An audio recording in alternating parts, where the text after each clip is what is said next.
40.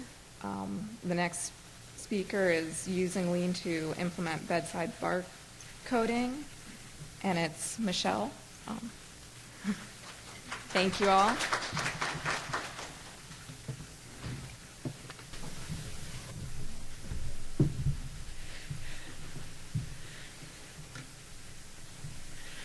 Good afternoon. Thank you for being here.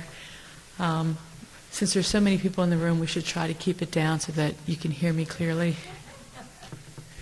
My name is Michele Szkolnicki. I'm the Senior Vice President of Patient Care Services at CTCA, that's Cancer Treatment Centers of America. I work out of the Philadelphia Hospital. To tell you just briefly about us, Cancer Treatment Centers of America is a nationwide network of hospitals. We have 4 hospitals currently: Oklahoma, Pennsylvania, Arizona, Illinois, and soon to be Georgia, which is opening up in July or August. We provide a comprehensive patient treatment model. We have something called patient empowerment medicine, in which we empower the patients as far as being involved in a very deep level of their treatment, as well as caregivers of the patients being involved.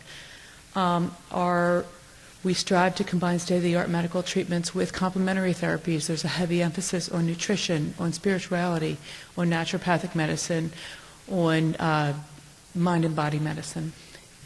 And we serve patients primarily facing advanced and complex cancer, although we will take anyone who has a diagnosis of cancer. This is our patient-empowered care model. You'll see that the patient is at the center. Both figuratively and literally, we just rearranged our clinic so that the patient actually stays in the exam room and the doctor comes to them.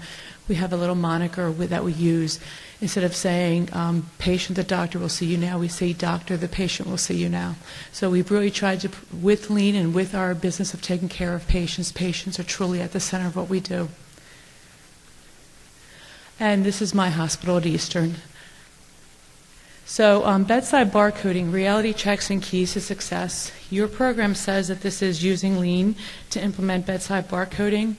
Probably the most effective title for this talk is How Lean Rescued a Failed Bedside Barcoding Implementation. So I'm going to tell you a little bit about how we first started, how it didn't work out so well, and how we managed to grab our arms around it and had really terrific success with that. We have 4 learning objectives. Number 1, explain how bedside barcoding, you'll hear me refer to this probably also as KBMA.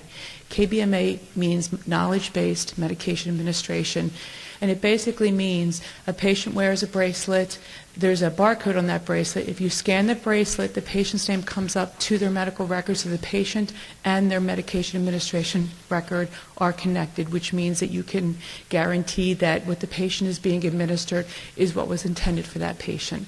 So if I use bedside barcoding or KBMA, those are the same terms. So explain how bedside barcoding is vital enhancement that, in coordination with other technology, can significantly prevent medication administration errors. Develop a thorough grasp on the steps necessary to successfully integrate bedside barcoding into the nursing medication workflow in order to reduce errors. Understand, evaluate, and prevent the staff workarounds. Staff will find every reason that you can imagine to not use that scanner and scan the bracelet that the patient is wearing, and how we really had to hunker down and prevent that from happening. And number 4, understand how the application of Lean processes and tools can effectively facilitate the implementation of technology into clinical processes. So why we did this, some of the facts, and they're out there very prominently in the medical literature. The 1999 report from the Institute on Medicine to Errors Human estimated that between 44,000 and 98,000 persons per year die as a result of adverse events in hospitals. So when we started implementing what we wanted to do to improve medication safety and we started implementing an electronic medical record, we wanted to do CPOE first. CPOE is computerized physician order entry. So why? Number 1, in that same study, the IOM noted that computerized physician order entry was a crucial safety measure that hospitals should adopt. You have heard about how physicians have such bad handwriting and transcription errors and things like that.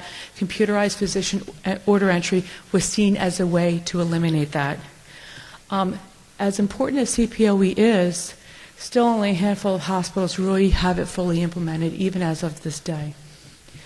And then there's what we do in a cancer center hospital. What do we worry about? As the chief nursing officer, what keeps me up at night? I got to tell you, it's chemotherapy. Chemotherapy is poison. It is, when you administer chemotherapy, there is nothing that you can give a patient that will reverse the effects of it. All traditional chemotherapy is cytotoxic. The literal definition is it kills cells.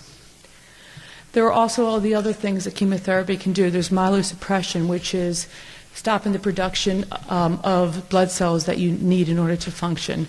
There's the GI disturbances that can happen. You've all heard of nausea and vomiting profoundly at times in patients that deal with cancer and deal with the side effects of chemotherapy. And also, certain chemotherapies can also cause significant cardiac damage, and it's a real problem, especially as people get into the phase 2, phase 3, phase 4 treatments that are out there to try to fight their cancer. So as far as CPOE and medication safety, for us it's chemotherapy. How do we give poison safely? So our plan for CPOE, which is the physician part, not bedside barcoding, but it's important, you'll see why later on. We implemented CPOE as part of the EHR implementation, the electronic health record.